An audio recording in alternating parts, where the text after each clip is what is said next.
So we're going to be starting the Introduction to Business Communication unit today. Now, on here, the aims of unit aims are, so the aim of this unit is to enhance learners' business communication skills and enable them to operate confidently in the business world.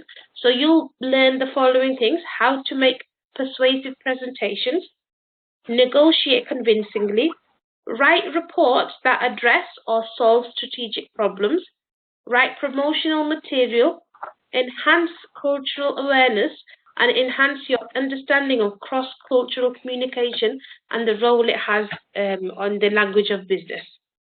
So this will help you with all of these points will get covered throughout all of the 5 learning outcomes here. So this particular unit has 5 learning outcomes. We're going to be looking at learning outcome 1 today. I'm just going to give you a general overview of what the learning outcomes are so you're familiar for them for our upcoming lessons. So learning outcome 1 is understand the principles which govern communication in business situations. That's what we're focusing on today. Learning outcome 2, be able to compose common types of written communication. Learning outcome 3, understand the principles of oral and non-verbal communication. Learning outcome 4, understand common barriers to communication and how they are overcome. And then learning outcome 5, understand the role of technology in business communication. Now, when you do these and when you're doing your assignment, it's always a good idea to look at the indicative content at the bottom. Now, these are a little bit bunched together. So you've got 1 and 3 together here, just telling you what sort of information should be here. Information for learning outcomes 2, 3, and 4. And then learning information for outcome 4 and 5 and so on. Got a whole load of information that you can look at. It's always nice to just have a referral to something that you can reference back to. So today we're going to look at 4 assessment criteria for learning outcome 1. 1.1 is categorize the aims of business communication. 1.2 is evaluate the benefits and limitations of a particular communication medium in a given situation. 1.3, explain how relationships between people affect communication. And then 1.4, explain different communication models. Now, I do have a 2 or 3 minute video for you to watch, but what I found is that a lot of my students don't get the same audio. They can't hear the video. So if that's the case, I'll stop the video and then you can watch it in your own time, but we'll try. Hopefully it'll work. Okay. So we've already gone over the aims, so I won't repeat that again. So we're just going to look at some key terminology before we do this. Now, when we look at communication, there's 7 C's of communication. Now, these are clarity, completeness, conciseness, concreteness, courtesy, correctness, and to be considerate. So when we think of clarity, I mean, completeness or conciseness, that's just, it goes without saying. Make sure your information is complete. Make sure you're concise. You're not giving too much information and you're not giving too little information and you're not babbling for no reason. So clarity. So make sure you use simple words. Your definition is clear. You know, you're not using excessive information or excessive language. Don't use jargon. Don't be ambiguous. And try to keep the sentences nice and short. Consideration. Think about you. So, you know, have that attitude where you're thinking about the other person. Emphasize positive facts. Make sure you've got an integrity in your messages, that you're not just saying things for the sake of saying them. Courtesy. So if you get any emails, letters, or phones, answer them promptly. Don't put irritating expressions in. Don't put excessive exclamations or capital letters for no reason. Correctness. Give facts. Make sure your message is correct and complete. So just a few little bits there. And let's see. Now, this is just the 10 principles of effective communication. So we're just going to see if that will work.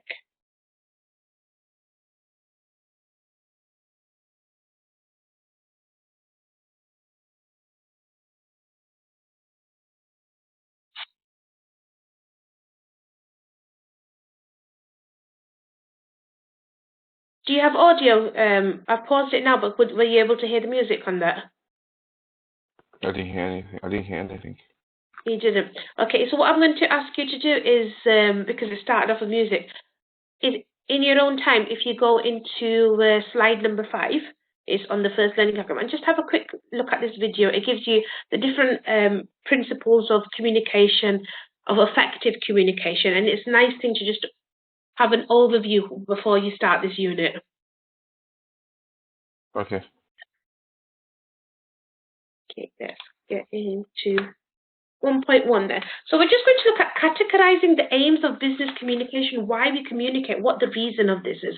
So business communication, when we're communicating with each other, we're actually sharing information. So you're sharing it between people, colleagues, management, you're looking at your client base. So regardless of what sort of organization you're within, you're going to have a customer base, you're going to have stakeholders, people that are coming in for delivery, so a lot of people that you're conversing with. So when you're communicating, you need to know how to communicate with people and what the best way to do it is. So effective business communication is when employees and management actually interact with each other to get those organizational goals. Because at the end of the day, you want to be meeting your targets, you want to sell a certain amount, you want to make sure that your targets are met. So you need to know exactly what they are to be able to do that. And then again, it's also to help you to improve organizational practices and again, reduce errors. So if you know what's expected of you, you're most likely to meet it. If you don't know what's expected of you, you're blindly walking in the dark, aren't you? You're not going to know what's happening. So communication is extremely important. So I'll put a few aims of business communication down on here. So the aim is to have effective communication, to exchange information, to achieve your organizational goals, to direct the subordinates. So if you're in management or you're a team leader, you need to know, be able to tell your people that are working with you or your team members what they need to do. You need to be able to motivate them as well. It'll help to increase efficiency.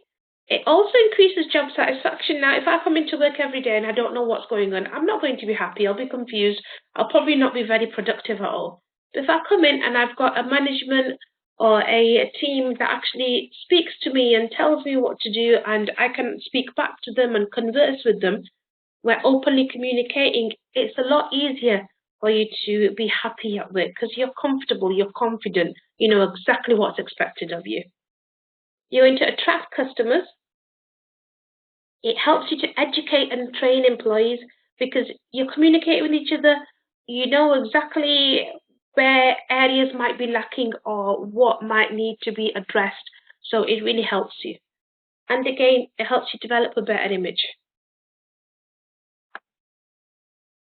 And then when we're looking at business communication, you can't really overemphasize the importance of this because communicating is a very big factor within anywhere you work, especially within business. You need to know exactly what's going on and what your targets are for each day or what your availability is for each day. There's a lot of information that gets sent backwards and forwards. You're meeting with a lot of people, your colleagues, your management, you might be meeting with customers. You need to know exactly what's going on.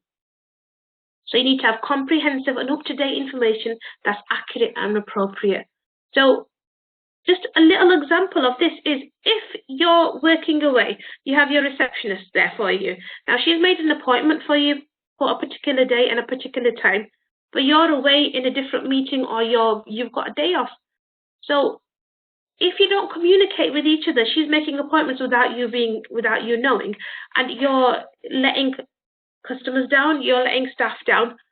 So it's very important that you keep your team informed, that the boss keeps the receptionist informed so that he or she is not actually setting tasks for the day that they're not available or, double booking them. So communication is extremely important in that fact.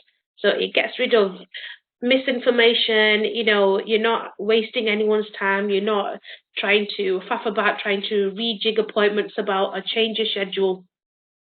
So it's extremely very important that you communicate with each other.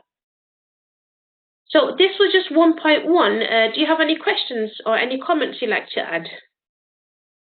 Not at this time. Not. Okay. Yep, so we'll go on to 1.2. So we're going to evaluate the benefits and limitations of a particular communication medium in a given situation. So we're just going to look at different styles of items and things that you actually use to communicate with each other. So when we're communicating in business, it's constantly happening. It can be formal and informal. It can be written or spoken.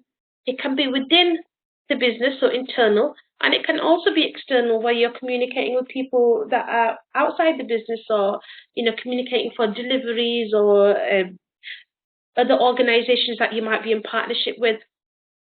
And again, it's essential for business success. So external communications are very important, especially if you're in a sales environment. You need to be able to handle your customer inquiries promptly. Now, you're either conversing with them over the phone if you're on the shop floor, or you're setting up meetings with them, or you're trying to sort out big deals. So you need to be able to handle their inquiries in a timely manner. Nobody wants to wait 4 or 5 hours or 2-3 days to get answered to. They want an answer quite quickly. You need to know what your products are.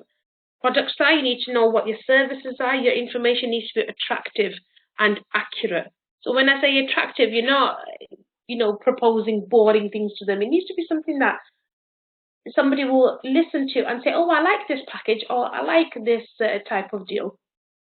I know a friend of mine who currently changed her phone. Now, she's been so happy about it, and she's been telling everybody all over the place that she went with EE. She wanted to update her phone, and they gave her a certain amount of money back.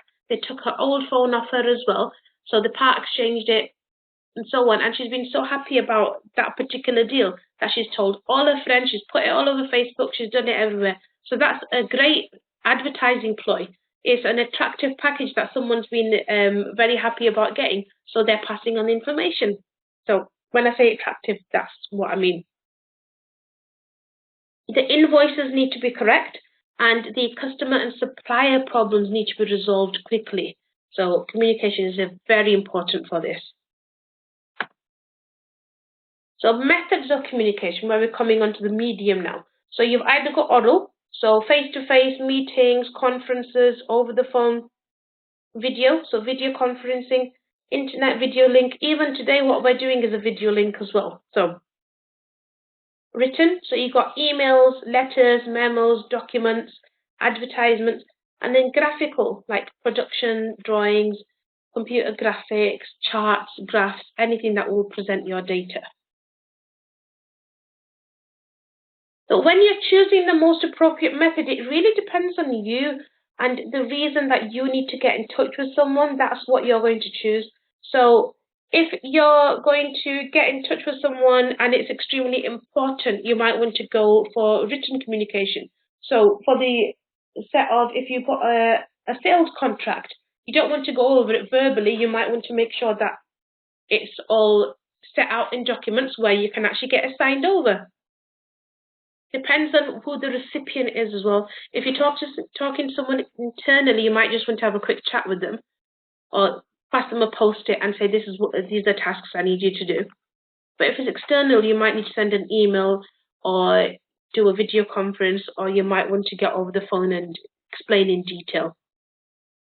Now, what I do when I get in touch with anyone over the phone, I'll make sure to back it up with an email as well, saying that as per our phone call conversation today, and then I'll put down the points that we've spoke over, just so that the person can have a recap of what was spoken about. You might want to look at the technology that's available. So if you're in an office where the internet connection is low, you don't want to be going on doing video conferencing, because you might have distorted pictures or voices, and it doesn't seem very professional if you're getting issues like that. Then you might have the urgency of what the actual message is.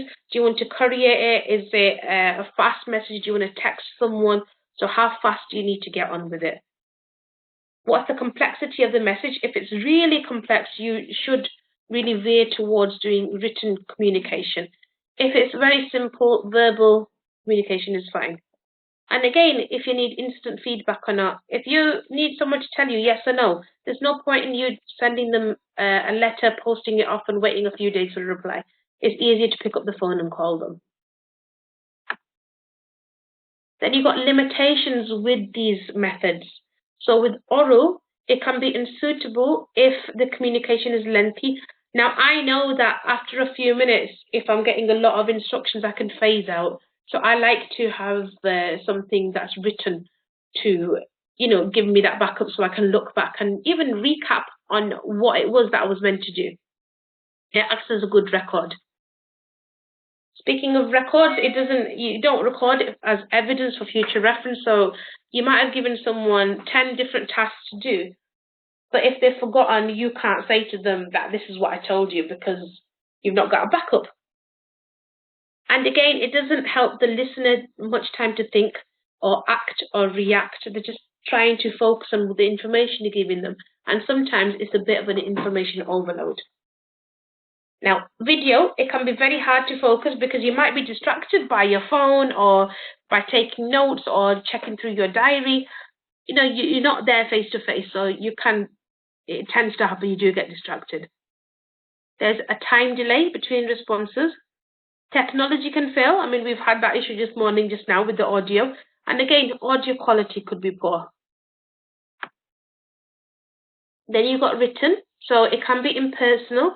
It can lead to miscommunication, so sometimes using the wrong verb or the wrong, exclamation mark or the wrong grammatical on that, it can be an issue and it can lead to misunderstanding. And then again, you're not getting instant feedback, so it's a slow process. And then graphical. So it can be quite expensive to do and it's time consuming because you're spending a lot of time putting data into the computer, making systems, making spreadsheets or graphs or charts. It takes a long time. And then again, you might not be able to present all of the information that you've wanted to present because again, it can be information overload. So that was just 1.2. Do you have anything you'd like to ask? Not really. I'm just trying to internalize whatever you explained because most of the stuff that you've been talking about are things that I've experienced over the years from working in numerous jobs and my daily life. So I kind of try to picture that situation where I had to deal with this type of communication and what were the effects and stuff like that. Yeah. There's a lot of it. It's just. For example, when an example of communication. For example, if I like the one you explained to me about the one you talked about if you speak to someone on the phone and then you ask them to follow up with an email is the best way to stuff like reiterate. That's something I do quite a lot because on the second note as well is always better for you to have a record just in case they said maybe that conversation never happened. Then you said, but there's an email to follow up with that. So I'm just trying to have a picture of all those different communication methods in my head, there's things that I've definitely been through. So that's good. Which is great.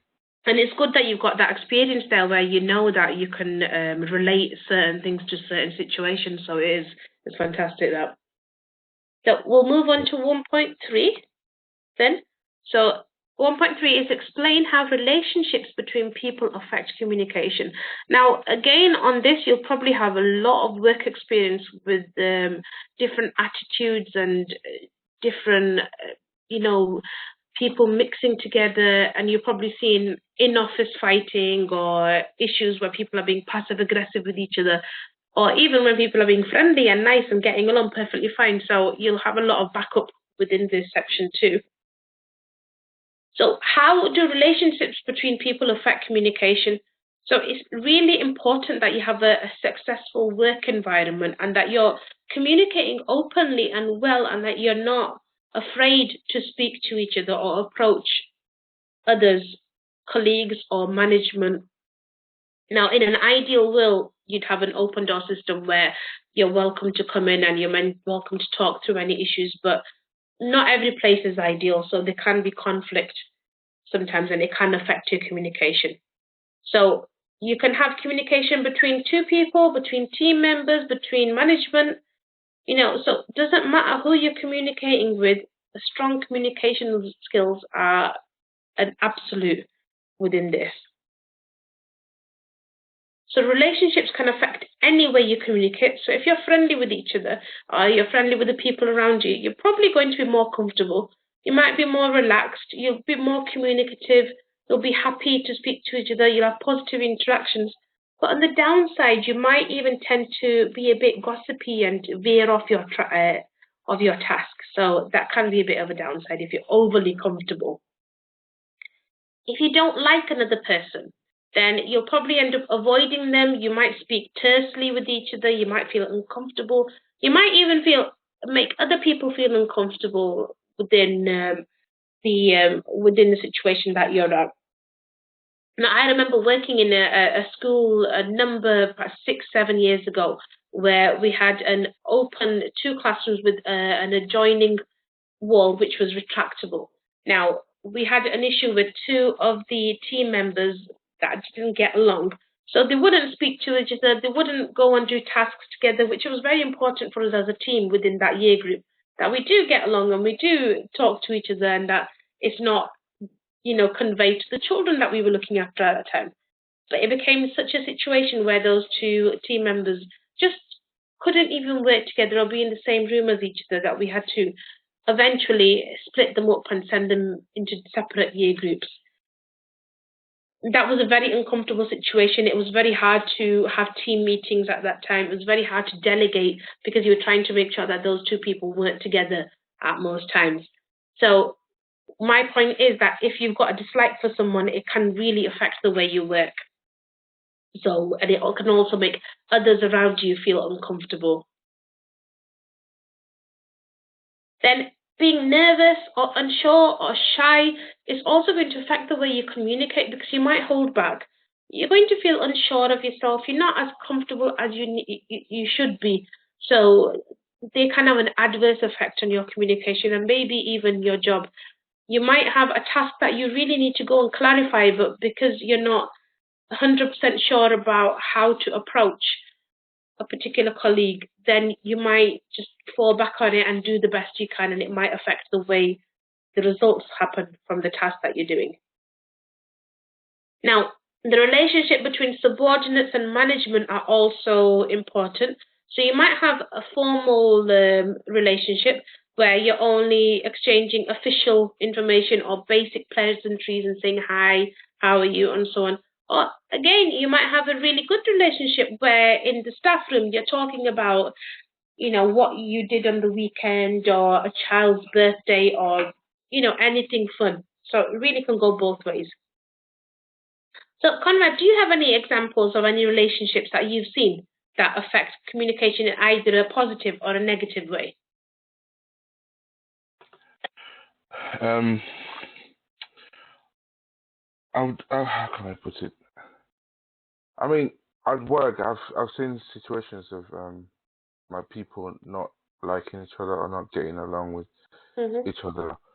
Maybe I'll say because, say for instance, 2 people have been working together, and then maybe someone didn't do their job on that particular day properly, and then one of the other member of staff then went on to the manager to say, oh, this person didn't do their job properly, which I believe if you were working with someone as a team, you guys are working together, you should have probably told that person, oh, look, this is how we should do it, as opposed to live in it and say nothing and then going to the manager to say, oh, this person didn't do the job properly. So now the manager comes in and calls on this person saying, oh, you didn't do your job properly. So now it creates a conflict now between these 2 people, and this sort of like tension that I've experienced situations where when two people are not put on the same ship because of what had happened in the past between them,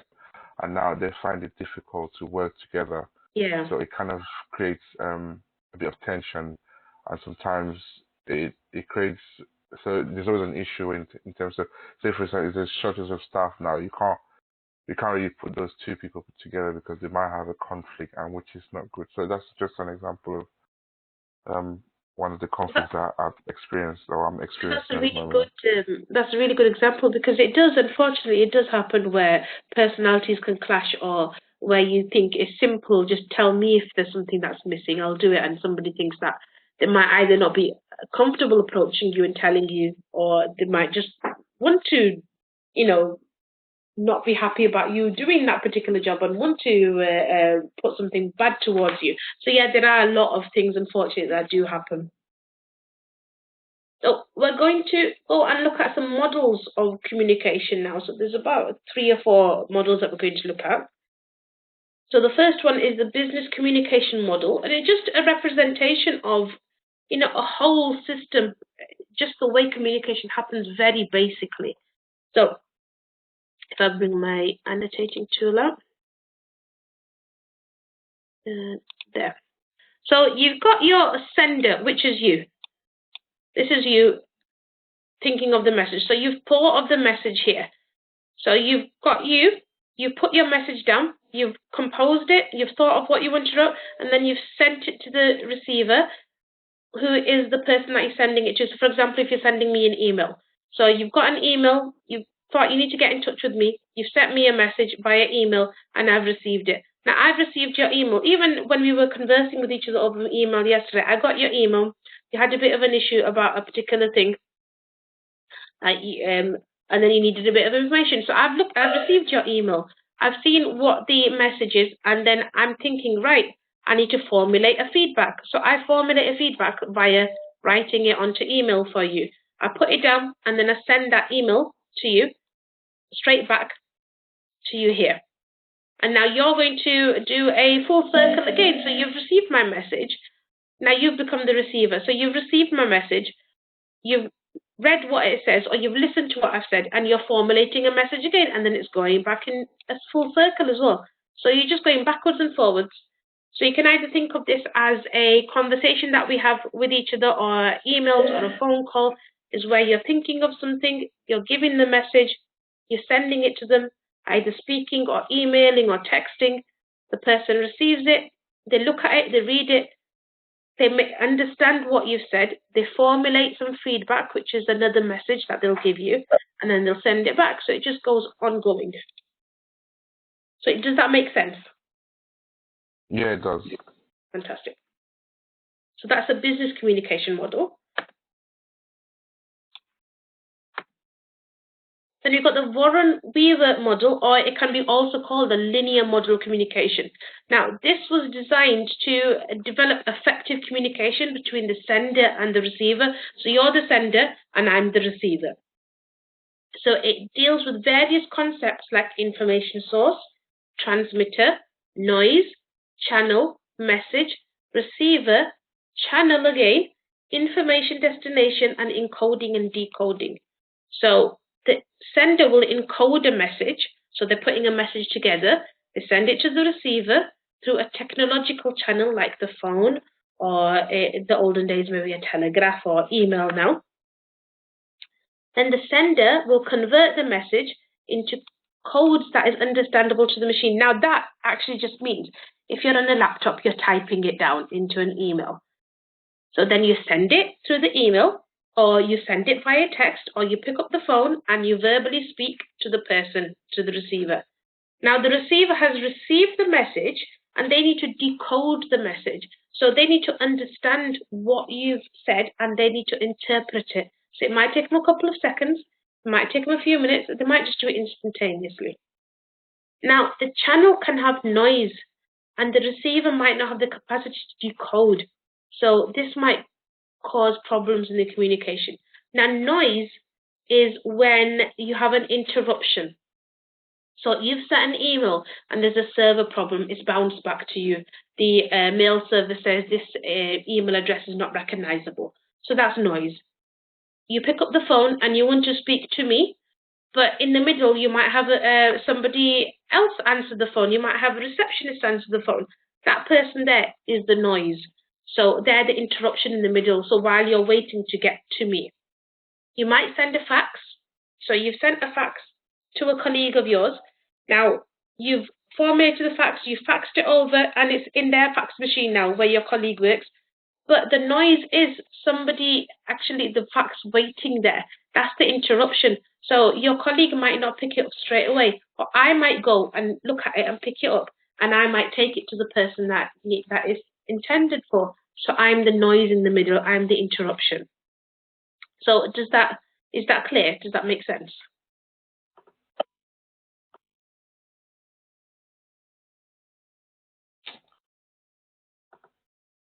Sorry, can you hear me? Yeah, I can hear you now, yes. Yeah, it's just because I tend to mute myself when I'm not speaking. Oh, no, so it's fine.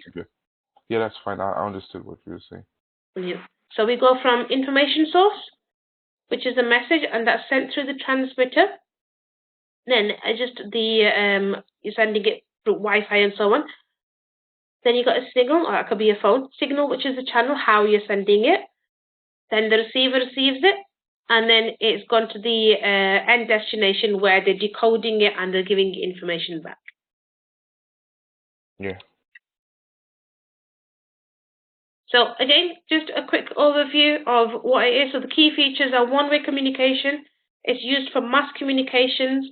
It's senders send the message and receivers only receive the message. So there's not any sort of feedback in this system. You're not actually getting anything like an ongoing conversation or a chain of emails. The pros are it's a good audience parade.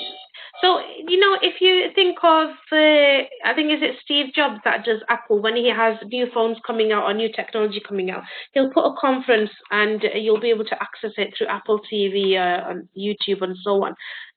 That's him using this type of model here, where he's on a stage, he's giving out the information, he's verbally speaking to you. You can see it through video conferencing, you can see it on your TV.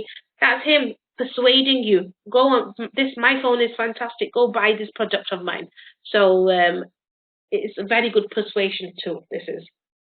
So the cons of this is communication is not continuous, because you could hear Steve Jobs telling us to buy his phone, but you might have a few questions now. You can't physically ask him those questions because he is at the end of a conference. He's not there to answer questions. He's just there to give you information. And then again, you don't know if it's effective straight away. So once your product starts selling, you'll know my communication is effective, but it's a slower process. It's going to take a while. So it's not instantaneous feedback on this. So we're going on to Berlow's model. Now, Berlow's model takes into account the emotional aspect of the message. Now, emotions do actually play quite a big part in communication.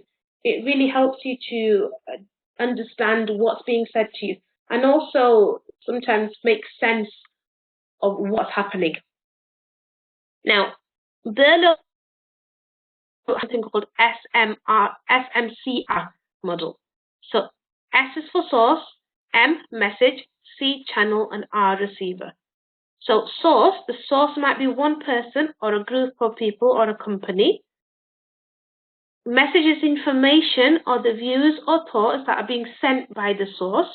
And the source needs to choose the code or language for sending the message. So they might have a conference, they might send an email, they might pick up the phone or the text message. Then the channel is the method. So it's thinking of, so you've thought how it's going to be sent. Now you're actually going to send it. So is it through a newspaper ad? Is it through a radio? Are you putting a job posting on one of the job websites? Then the receiver is the final element in the communication process. And the receiver actually is the audience of the message when they've received that message you've sent. So you've got the source, which is you. You've got the message that you've made. Channel is how you've sent it, and the receiver is the person who gets it. Then we've got the Scrum model. So Scrum's model of communication was made by a person called Wilbur Scrum in 1954. And he suggests that communication is a two-way process, which I 100% agree is a two-way process. So you've got the sender and receiver, and each person takes turns to be the sender and also be the receiver. So Scram's model believes that information is of no use unless it's put down in a certain way, unless it's put down in a way that your audience can actually understand, which is where it comes into play. You have to adapt your language. Now, when you're talking to a friend, you might use different words.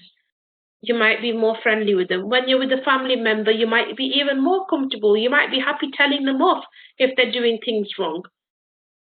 You might be with management and you'll speak in different tones. With a child, you'll adapt your language. With a small baby, you might do baby talk. So my whole point is that you adapt your tone and you adapt your language according to the person that you're speaking to. So this is what Scrum models believe is, unless you're putting down your words in a way that your receiver can understand. So if it's a client that's looking at a product for the very first time, you might not want to use jargon. You might want to use acronyms or very big long words that they might not understand. You might just want to simplify everything for them. So it really makes a difference who you're talking to and what words you're using. And then Scram's model also believes that encoding is a very important role because it helps you to start that process of communication. So encoding is when you're starting to put that message together. So you're deciding, is this an industry expert? Do I need to speak to them in openly and freely the way I would do because they have enough knowledge? Or is this person somebody who's not got much knowledge about this particular product or this service? Should I lessen my words? Should I, in a way, dumb it down a little bit more? So when the information reaches the recipient, their responsibility is to understand what the speaker is trying to say. So you've sent me a message, now it's my job to understand what you're trying to say to me. So this model is saying that you've got encoding and decoding. So encoding is where you're putting the message down. Decoding is where the person is understanding what the message is. And it just works in that way. So each person becomes a sender and each person becomes a receiver, respectively.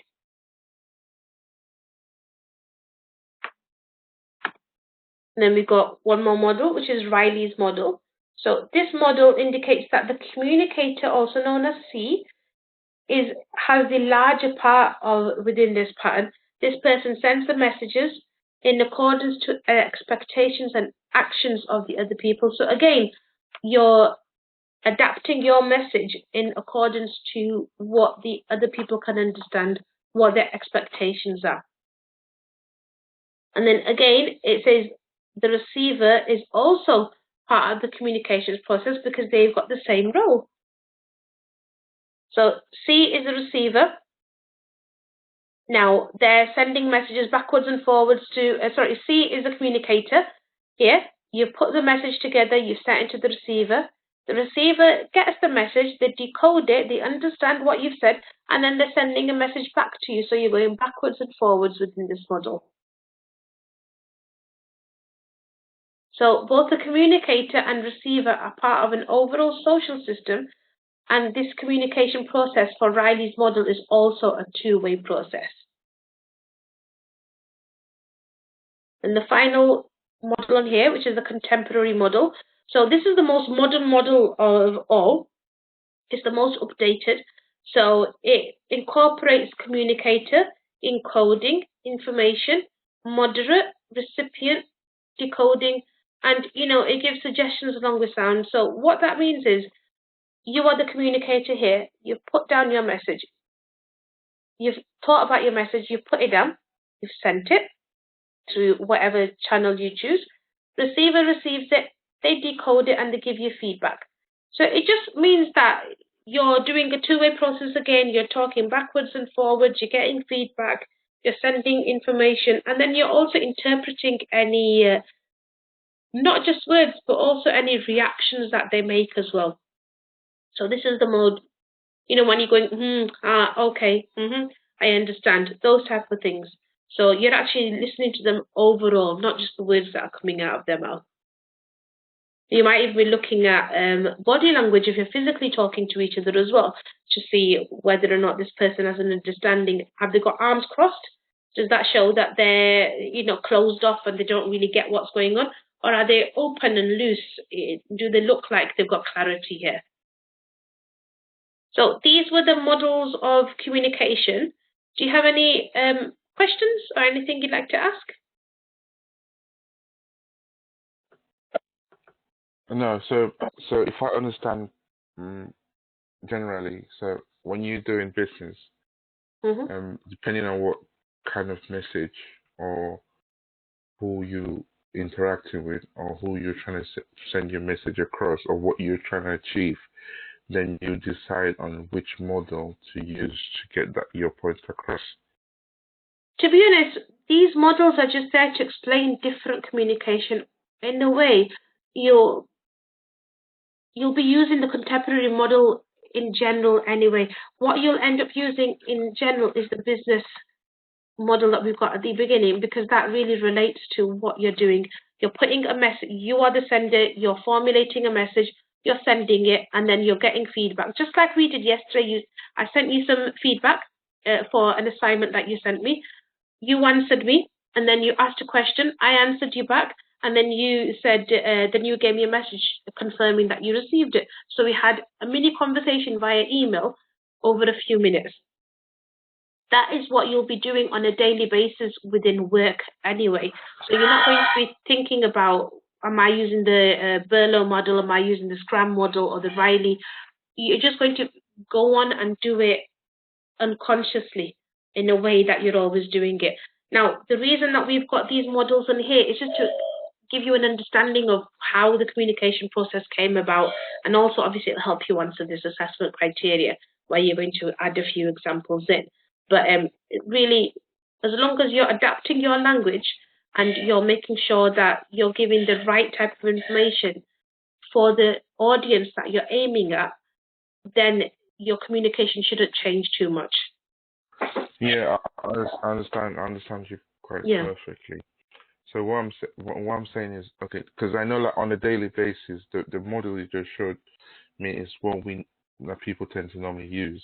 But then if you wanted to sort of like, you see the one you explained using the example of Apple, that will be completely different, which means you have to look at that particular type of conversation, which means that in a nutshell, people communicate in a particular way. You send the message, you receive the message, you send the feedback, but then now in some exceptional cases, depending on your audience, you can decide to use a different method of communication. That's my understanding of the whole picture. Yeah, because that one, it'll be great for if you're, if you're doing a training program for a few members of staff, or if you're doing a TED talk, or there's a particular conference that you're speaking at. So those type of things where you're just sort of like selling something or you're imparting information, that is the best model that you probably would end up using. Okay, that's fine. Yeah, that's fine. So do you have any other questions or anything you want to go through? No, I haven't got any questions at the minute. So I'll